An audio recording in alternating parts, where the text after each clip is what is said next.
प्रजापति शोषित समाज संघर्ष समिति द्वारा चलाए गए सत्याग्रह आंदोलन का दूसरा दिन भी जारी रहा। बताते चले कि कल से प्रजापति शोषित समाज संघर्ष समिति द्वारा चलाए गए सत्याग्रह आंदोलन का दूसरा दिन है। आज 27 नवंबर 2022 को राष्ट्रीय समता पार्टी के राष्ट्रीय अध्यक्ष कैप्टन राजकुमार, राष्ट्रीय समता पार्टी के राष्ट्रीय प्रमुख महासचिव पुनवासी प्रजापति, स्वाभिमान एकता मंच के रुद्रेश प्रजापति जी, PS4 के राष्ट्रीय कोषाध्यक्ष इंजीनियर रमेश चौधरी जी, PS4 के मंडल अध्यक्ष शिव प्रसाद, ओम प्रजापति, गरीबी उन्मूलन के राष्ट्रीय अध्यक्ष श्री गोविंद प्रजापति जी, हिरकड़ी महासभा के सोमनाथ प्रजापति जी, श्याम सुंदर लाल जी, शोभनाथ प्रजापति जी ने सत्याग्रह आंदोलन का समर्थन किया तथा आंदोलन में कंधे से कंधा मिलाकर चलने का आह्वान किया। PS4 के प्रमुख छेदीलाल निराला ने यह भी बताया कि आज रात 27 नवंबर 2022 को 1:40 पर उन्हें गुंडों द्वारा धमकी दिया गया तथा बद्दी गालियां देकर आंदोलन समाप्त करने की चेतावनी दी गई। प्रमुख जी ने इसकी शिकायत कैंट चौकी पर लिखित रूप से की। प्रजापति शोषित समाज संघर्ष समिति PS4 ने कुम्हारों पर हो रहे अत्याचार, उत्पीड़न, बलात्कार को लेकर 26 नवंबर तक से लेकर 28 नवंबर तक सत्याग्रह आंदोलन कर रहा है। सत्याग्रह आंदोलन में पीड़ित परिवार की महिलाएं एवं उनके परिजन भी आंदोलन में शरीक हुए हैं। प्रजापति शोषित समाज संघर्ष समिति ने आराधना प्रजापति, जिला आजमगढ़, थाना अरौला के हत्यारों को गिरफ्तार करने, चंदौली निवासी थाना धानापुर, ग्राम निदिलपुर के निवासी दिलीप प्रजापति के अपहरणकर्ता को गिरफ्तार करने, राज बहादुर प्रजापति, थाना कपसेठी, ग्राम अर्जुनपुर के सभी हत्यारों को गिरफ्तार करने, किरण प्रजापति कोतवाली, गाजीपुर, ग्राम कुर्था के हत्यारों को गिरफ्तार करने, थाना शाहगंज, सोनभद्र, राम दुलारे प्रजापति की हत्या आरोपी को गिरफ्तार करने को लेकर शासन प्रशासन को चेताया। साथ ही प्रजापति शोषित समाज संघर्ष समिति के प्रमुख छेदीलाल निराला जी ने यह भी कहा कि अगर मेरी मांगे नहीं मानी गई, हत्यारों को गिरफ्तार नहीं किया गया तो हम आमरण अनशन पर बैठने के लिए तैयार हैं। सत्याग्रह के दूसरे दिन में PS4 के राष्ट्रीय महासचिव राजेश प्रजापति जी, वाराणसी के जिला महासचिव सुनील जी, पवन जी, सोमनाथ जी, मनसा जी तथा पीड़ित परिवार एवं समाज के लोगों की गरिमामय उपस्थिति रही। PS4 ने उत्तर प्रदेश में कुम्हारों की हत्या, बलात्कार और अपहरण के सभी आरोपियों को गिरफ्तार करने, हत्या के शिकार कुम्हारों के परिजनों को 50 लाख मुआवजा और एक सदस्य को सरकारी नौकरी देने, उत्तर प्रदेश में कुम्हारों की हत्या, बलात्कार, अपहरण की घटनाओं की जांच CBI से और उच्च न्यायालय के न्यायमूर्ति की अध्यक्षता में कराने की, उत्तर प्रदेश के कुम्हारों के लिए हुई पट्टा की जमीनों से अवैध कब्जा हटाने की मांग को रखा तथा इससे संबंधित ज्ञापन PS4 28 नवंबर को जिलाधिकारी महोदय, जिलाधिकारी मार्फत उत्तर प्रदेश सरकार को, वाराणसी मंडल के कमिश्नर जी को तथा जिलाधिकारी मार्फत माननीय प्रधानमंत्री जी को ज्ञापन सौंपेगा। पार्षद प्रत्याशी हमेशा जब भी कोई जुर्म, जाति, अत्याचार होता है तो आप लोग एकजुट होकर के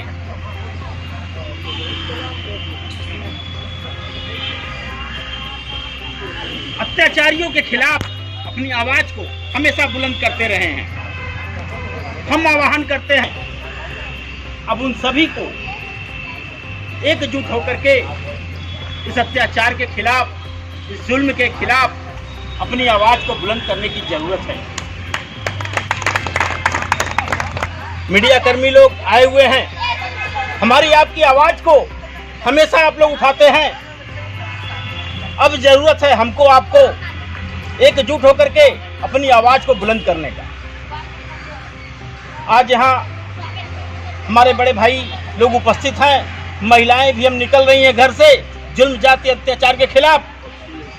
तो हम कहना चाहेंगे कि अभी तो हम चले ही हैं, डगर थोड़ी ही नापी है, नहीं थकते चरण अपने, अडिग उत्साह काफी है, धरा तो क्या गगन गतिरोग कब पाया, हमारे सौर से ये धरती हर बार कांपी है। इनकलाब जिंदाबाद, जिंदाबाद, जिंदाबाद, भारत की लड़ाई जिंदाबाद, जिंदाबाद, जिंदाबाद, भारत की लड़ाई जिंदाबाद, जिंदाबाद, जिंदाबाद। आवाज दो, आवाज दो, भारत की हत्या उत्पीड़न बंद करो, बंद करो, बंद करो, भारत की हत्या उत्पीड़न बंद करो, बंद करो, बंद करो। मैं छेदीलाल निराला प्रजापति और प्रजापति शोषित समाज संघर्ष समिति का राष्ट्रीय अध्यक्ष। सबसे पहले तो आपके चैनल को मैं धन्यवाद देना चाहूँगा। और आज लगभग सत्याग्रह आंदोलन का दूसरा दिन है। साथियों, मैं बार बार ये कहना चाहता हूँ कि जो सरकार ये कहती है कि बेटी बचाओ बेटी पढ़ाओ, बेटी बचाओ बेटी पढ़ाओ को सरकार जो है ये नारा को बुलंद करे, क्योंकि ये पूरे कागज़ पर लिखना और ज़मीन पर उतारना दोनों में बहुत अंतर होता है।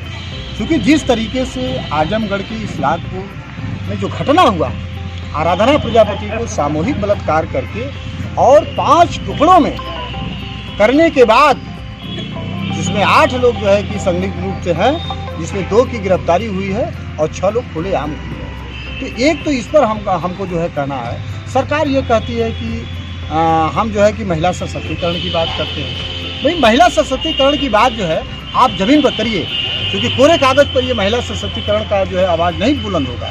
तो मैं बार बार ये कहना चाहता हूँ कि ये जो कुम्हारों पर जो हत्या उत्पीड़न हो रहा है, जो शोषितों पर हत्या उत्पीड़न जो हो रहा है, दलितों पर हो रहा है, आदिवासियों पर हो रहा है, मैं बार बार जो है PS4 के संगठन से प्रजापति के साथ साथ जो है शोषित जितने भी जातियाँ हैं जी। निराला जी, आज सत्याग्रह का दूसरा दिन है, अभी तक कोई प्रशासनिक अधिकारी आपके पास आया है?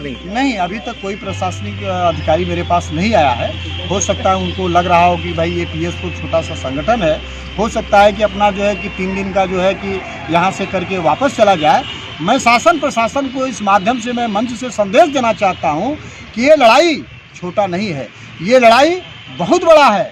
और उनको हम ये चेताना चाहते हैं इस मंच से, इस लड़ाई को सत्याग्रह आंदोलन में अगर ये 3 दिन के बाद अगर हमको कोई जवाब नहीं देते हैं तो ये भूख हड़ताल में भी बदल सकता है, आमरण अनशन में भी बदल सकता है। इस सरकार को मैं चेतावनी देते हुए मैं बार बार कह रहा हूँ कि दलितों, पिछड़ों और आदिवासियों, शोषितों पर, कुम्हारों पर जो निरंतर ये जो हत्या उत्पीड़न बलात्कार हो रहा है, इसको सरकार बंद करे और संज्ञान में ले। सरकार तो केवल झूठा वादा करता है, मतलब जुमला करता है कि उत्तर प्रदेश जो है अपराध मुक्त प्रदेश है। मैं सरकार से पूछना चाहता हूं कि जिस एवज में आप कहते हैं कि ये जो है कि उत्तर प्रदेश जो है अपराध मुक्त प्रदेश है, मैं आपसे ये पूछना चाहता हूं कि गाजीपुर खुर्दा में जो BSF के जवान जो पवन कुमार प्रजापति जी देश के रक्षा करने वाले सिक्किम में हैं, आज जो है उनकी जो है कि रिवाल्वर, विदेशी रिवाल्वर को मतलब अपराधियों ने बड़े तरीके से जो है 5 लोगों ने मिल करके जो है कि जो घुसे और घुसने के बाद उनकी पत्नी जी जो है कि विरोध किए कि नहीं ये मेरा है, लेकिन अंतोगत्ता पूरा जान उनका चला गया, लेकिन वो अंतिम लड़ाई तक लड़ती रही। लेकिन मैं ये वहाँ की SP महोदय से मैं कहना चाहता हूँ कि 5 लोगों को उन्होंने गिरफ्तार किया, 2 को जो है कि जेल में भेज दिया और 3 लोगों को खुलेआम घूम रहे हैं, जबकि ये फुटेज का पूरा रिकॉर्ड है, DGP महोदय को दिया गया, DIG महोदय को दिया गया, लेकिन अब तक कोई सुनवाई नहीं। मैं राजेश कुमार प्रजापति, PS4 का राष्ट्रीय महासचिव।